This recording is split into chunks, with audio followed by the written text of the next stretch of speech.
নমস্কাৰ সদৌ অসম প্ৰবীণ সৈনিক ফেডাৰেশ্যনৰ সভাপতি মাননীয় শ্ৰীযুত দীনেশ মহন্তদেৱৰ এটি কাব্যিক অনুভৱ পাঠ কৰাৰ প্ৰয়াস কৰিছোঁ মই শোণিতপুৰীয়া পদ্ম।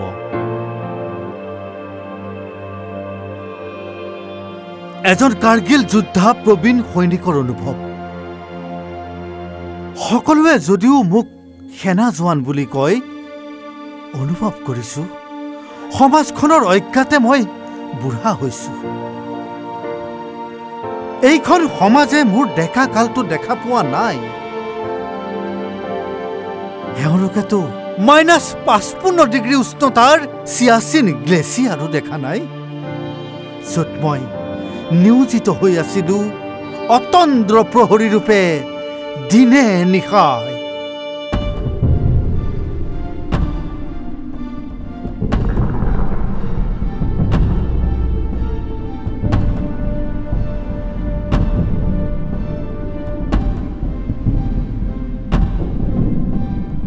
এওঁলোকে দেখা পোৱা নাই মোৰ যৌৱনৰ শৌৰ্যবীৰ্যৰ কথা।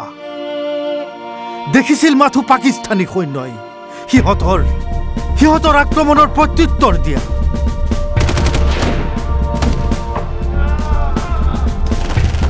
দেখা শুনাবোৰক আনক কবলৈ সুবিধাই নোপোৱা মোৰ বন্দুকৰ গুলীত ধৰাশায়ী হোৱা কাৰ্গিলত অনুপ্ৰৱেশকাৰীহঁত।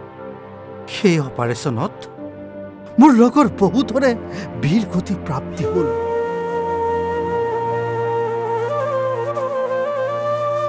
সেইসকলৰ ভিতৰত সৰ্বোচ্চ ত্যাগেৰে ভাৰত বুৰঞ্জীতে নাম জিলিকাই যোৱা মৰণোত্তৰভাৱে বীৰ চক্ৰ আৰু বীৰ লাচিত বৰফুকন সন্মান পোৱা অসমৰ বীৰ শ্বহীদ কেপ্টেইন জিন্তু গগৈ আছিল অন্যতম।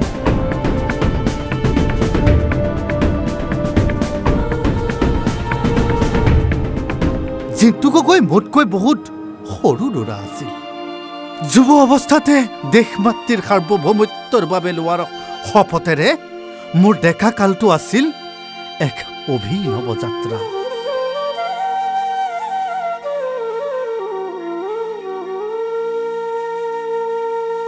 আজি মই এজন প্ৰবীণ সৈনিক বা ভেটাৰান।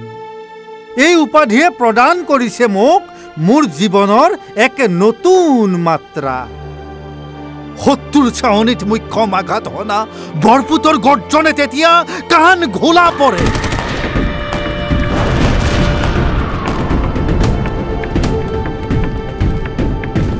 পিঠিত ওজন লৈ পৰ্বত বগোৱা আঁঠু কিলাকুটিয়ে আজি আমনি কৰে।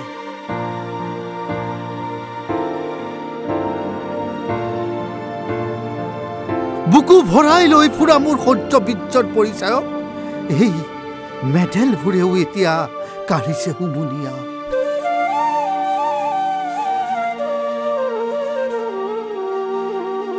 মই ঘূৰি আহিছোঁ আজি ৩৫ বছৰ আগতে এৰি থৈ যোৱা মোৰ আপোন সমাজখনলৈ এজন জ্যেষ্ঠ নাগৰিক হৈ।